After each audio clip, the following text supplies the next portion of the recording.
Hi, good morning, Kane. My name is Mihiraa. I'm your invigilator for the OET-speaking session on the 22nd of March 2022. How are you doing? Hi, good morning. I'm good. Thank you for asking. How about you? Well, I'm great. Can you tell me your full name for the record, please? My full name is Kane Woods. And what is your candidate number, please? My candidate number is 240821807. Thank you. And you are taking this test as a nurse? Is that correct? Yes, correct. Thank you. Can I see your ID, please? Sure. Here it is.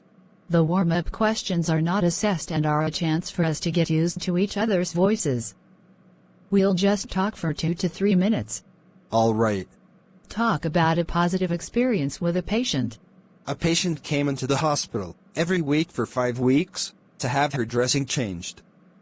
I tried to organize it so that I'd be the one treating her for consistency of care. By week 3, the wound had overgranulated. She was really upset and shocked by the look of it. I was able to calm her down, talk through the reasons, and reassure her that the wound would heal.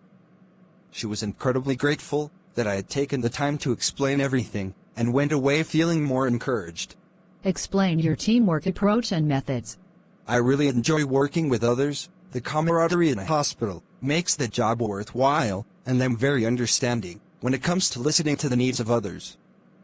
I often take on the duties of peers who are stretched, and I'm seen as the go-to person if any conflict between colleagues arises. I'm able to dissipate heated situations and prevent them from getting too out of hand. How do you manage when there is a change in your shift? It was quite difficult for me to handle situations like this. However, I've recently been on a change management course, which has given me strategies to employ when this happens. Now, I'm fully aware of the tricks of the trade when it comes to altering my mindset, arriving at work, fully prepared for one set of tasks, only to find that the agenda has changed. I am able to manage them pretty well now. Describe a time when you felt overwhelmed. What were your coping mechanisms? One time, I was inundated with a huge caseload of patients, more than my normal amount. I knew that I literally wouldn't be able to get around to administering the care that each one of them needed. So I asked for help. I felt no shame in that. In fact, it was the perfect time to do it. I know, given the reverse situation, I'd do the same to help out a colleague. Always, patient safety is of the utmost importance. What about negative feedback from a patient? How did you handle it? I believe one can only grow and learn from feedback, be that negative or positive.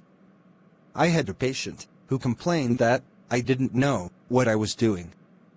At the time, I was working in a new setting and wasn't sure where everything was stored, so it took me longer than usual to locate dressings and other resources. I explained the situation fully, realizing I should have told him right from the start that this was the case. Great.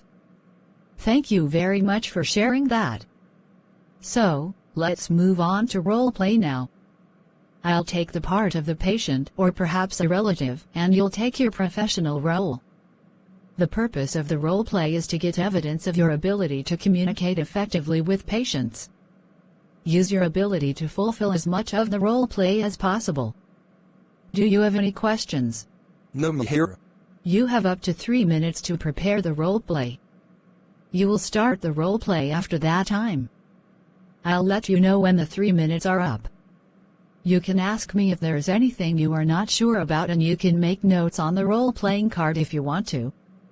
Here's a pencil for making notes. Thank you.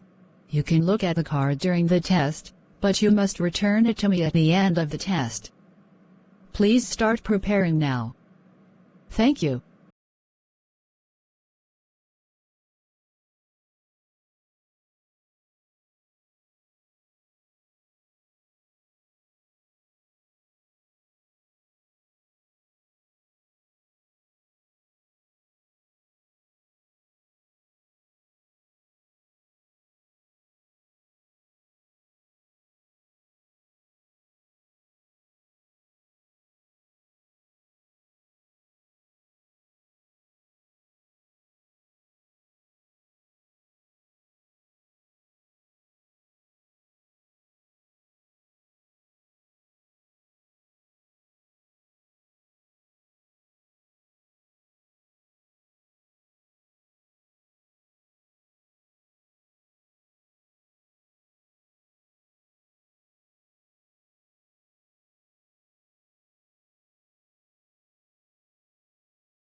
Your preparation time is over. You can now start your OET speaking roleplay. Don't worry if I stop you when the time is up. Good morning, Mihiraa. Good to see you again. I'm your attending nurse, Kane. How are you doing? Good morning, Kane. I'm good today. Thank you for asking. Mihiraa, I am here to provide discharge information to you. How do you feel about going home? Actually, nurse, I don't think I am ready to leave the hospital yet. I acknowledge what you have said. Well, is it? May I know why you think you are not ready for discharge? You see, nurse, I am really concerned that it's too soon to go home. It's only been 4 days since my operation. I think I need more monitoring and care. Your thoughts are natural. After the procedure, your prognosis is good and you have made a good recovery. Let me give the reason for your discharge. Currently, you possess adequate mobility. Your bowel movements are fine. In addition, your incision points are healing well, without any problem. Your health status is satisfactory, and now, all you need is the appropriate nutritional intake. I can assure you that you can get a quicker recovery at home. All right, if you people are that confident, then that's fine. Thank you for your trust in us. By the way, Mihiraa, I would like to know about your understanding of your dietary restrictions. Actually, nurse, to be open, all I remember from what the doctor told me is that I just can't eat as much as I used to, which I am not very happy about. I know how difficult it might be for you, Mihiraa. It may take some time to get adjusted to the current situation. Let me take this moment to remind you of the dietary restrictions for your healthy bowel movements. It is highly recommended to have small meals, and especially consider low-fiber foods. Kindly avoid the consumption of raw fruits as well. Thank you for your information. I will follow as you suggest. Apart from that, I will provide information about preventing DVT, that is, deep vein thrombosis, which is common to happen post-operation. For that, you can use compression stockings for 2 weeks, which is highly recommended. Alongside, self-admiration of anticoagulant injections is also needed for 30 days. Sure, I understand the importance of taking them. My daughter had also said that I might need to have injections to prevent deep vein thrombosis. Nurse, the thing is that I have never had to give myself an injection before. Really, I am worried about how to do this. Your situation is quite common. Don't worry about administering injections. You can get the support for demonstration and monitoring of administering injections by a nurse before discharge, as well as supervision by a community nurse after your discharge. All right. That will be a great help, nurse. Definitely, Mihiraa. All the essential assistance will be ensured throughout the recovery. Afterwards, you will have a doctor's appointment for the removal of your stitches in 10 days. All right. Well, nurse, as of now, I understand what you have instructed. Perhaps it would be helpful if this information could be given to my daughter too, just in case I forget something. I appreciate your thoughts. Don't be concerned, you will be given a discharge pack, which contains the necessary post-discharge care information.